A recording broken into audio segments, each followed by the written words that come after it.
Shalom, tudo bem com vocês? Nós estamos em Minutos de Techuvá. Essa semana nós estamos tratando do tema Teologia da Substituição Judaica, parte 2. Talvez você diga, mas a teologia da substituição não é uma coisa do cristianismo? Sim. Só que no judaísmo nós temos também a mesma situação, onde Judá, através dos seus líderes religiosos, afirmam que eles hoje são o Israel de Deus. Alguns pregadores afirmam que as profecias referentes às 10 tribos perdidas da casa de Israel é um mito. E quem prega isso é um antissemita. Tudo isso tem um fundo, diríamos, preconceituoso. Por quê? Yeshua, quando esteve entre nós, ele falou sobre o filho pródigo.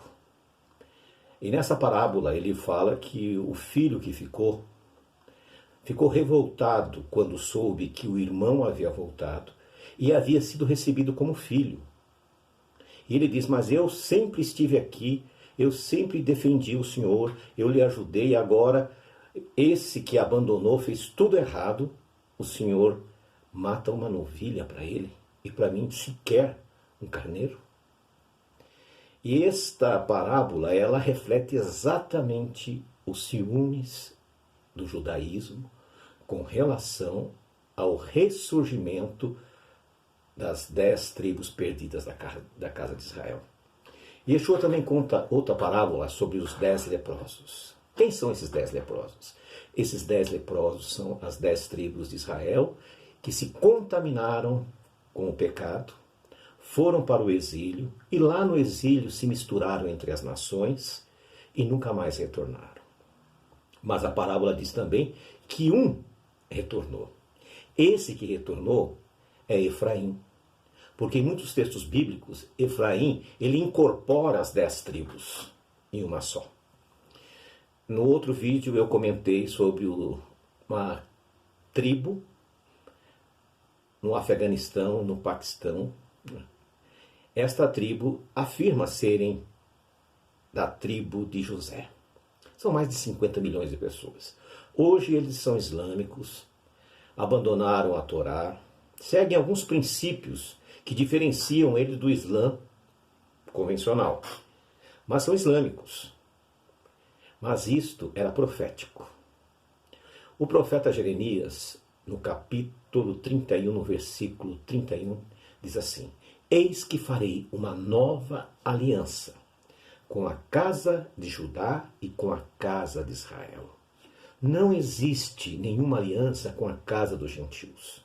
E também não existe nenhuma aliança com a casa de Israel para substituir, com a casa de Judá para substituir a casa de Israel. Não existe isto. As duas casas, elas terão que estar juntas, elas terão que retornar. O Apocalipse fala que são 12 mil escolhidos de cada tribo. Não pode ser 144 mil da tribo de Judá. Então vocês percebem que Israel sempre foi o número 12. Quando Israel praticamente exterminou a tribo de Benjamim, foi autorizado que os descendentes de Siquém, que eram descendentes também da filha de Jacó, Diná, se unisse com a tribo de Benjamim para não se extinguir, para não desaparecer as 12 tribos. Então é importante que você que está assistindo essa nossa série, preste atenção. Volte para as Escrituras, dá uma olhadinha. E Yeshua disse, eu vim apenas para as ovelhas perdidas da casa de Israel. A missão dos seguidores de Yeshua é ir atrás dessas ovelhas. Nós não temos a obrigação nem o dever de nos unirmos com a casa de Judá. Quanto mais por um sistema religioso que está distanciado da Torá. O judaísmo que nós temos hoje é um judaísmo do século XVIII, totalmente à parte do que está na Torá. Eles seguem simplesmente as tradições dos seus líderes. E nós temos que estar fora disso. O Apocalipse 18 diz, sai dela, povo meu, para não seres participantes dos seus pecados e nem recebam as suas pragas. Deus nunca chamou um outro povo de meu povo a não ser Israel. Shalom, shalom.